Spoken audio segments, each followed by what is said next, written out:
Ano ang dapat gawin kapag dumating ang ganitong punto? Ano-ano ang mga dokumento na dapat gawin at ipakita at kanino dapat pumunta o umugnay ang kinauukulan yung nawalan o kaya nanakawan ng barel?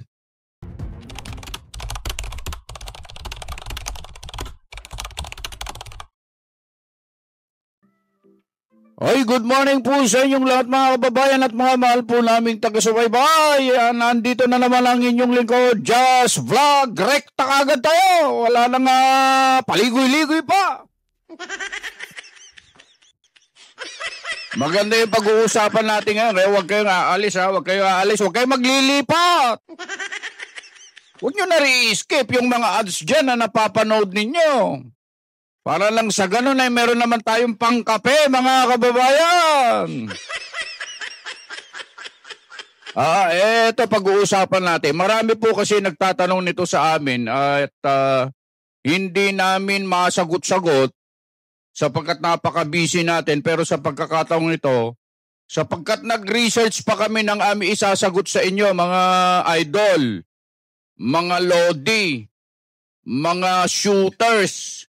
Kahit hindi shooters, basta't mahilig ka sa baril, may baril ka, ayun, at eto ang daming nagtatanong nito mga kababayan, mga idol paano daw, makinig ka kung ano-ano yung ginagawa mo dyan, makinig ka muna. Paano daw, ang dami mo pang paligoy-ligoy, Just Vlog. Makauuma ka. Paano daw kapag nanakaw o nawala ang kanyang baril? Ulitin ko ulit. Paano daw kapag nawala o nanakaw ang inyong mga baril o ang baril ninyo? Bakit mayroon bang ganyong nangyayari? Marami!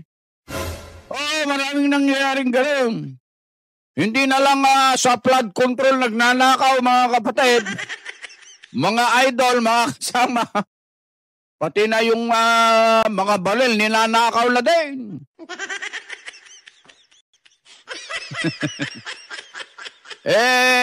Nawala dahil sa kapabayaan, careless yung may-ari.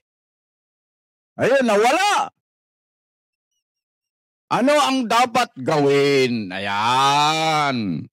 Ano ang dapat gawin kapag dumating ang ganitong punto?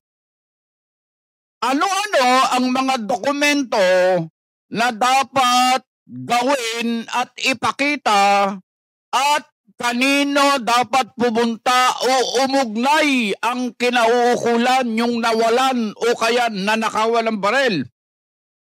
Okay? Eto Etong video ito mga kababayan ay hinalaw natin sa page po ito ng Civil Security Group o CSG. Ipapaliwanag nila sa atin kung ano dapat gawin. Kaya panoorin natin ang sabay-sabay ang video ito.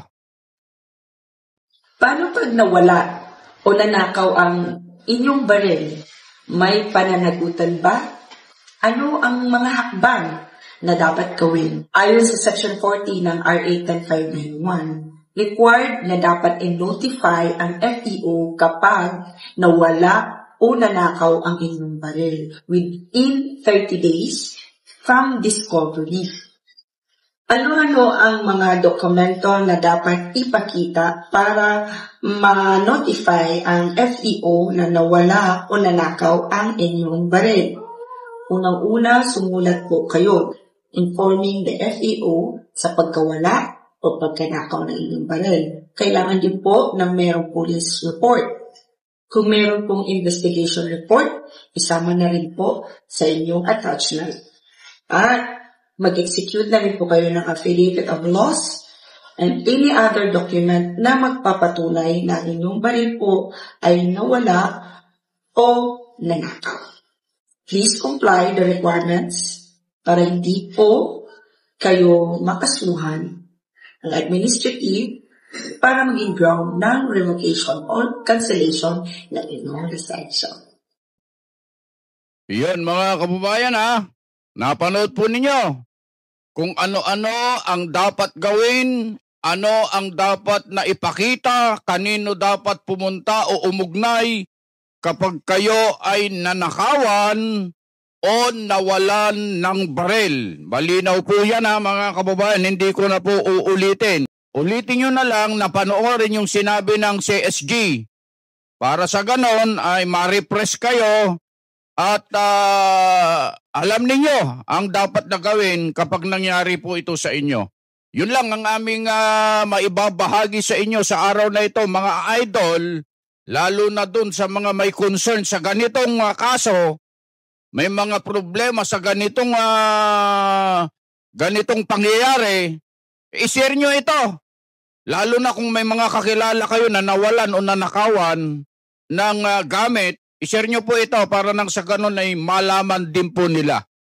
Muli po ang inyong lingkod, Just Vlog. Bumabati po sa inyo, saan man po kayo naroroon, ano man ang inyong ginagawa. Lagi kayong mag-iingat mga Lodi.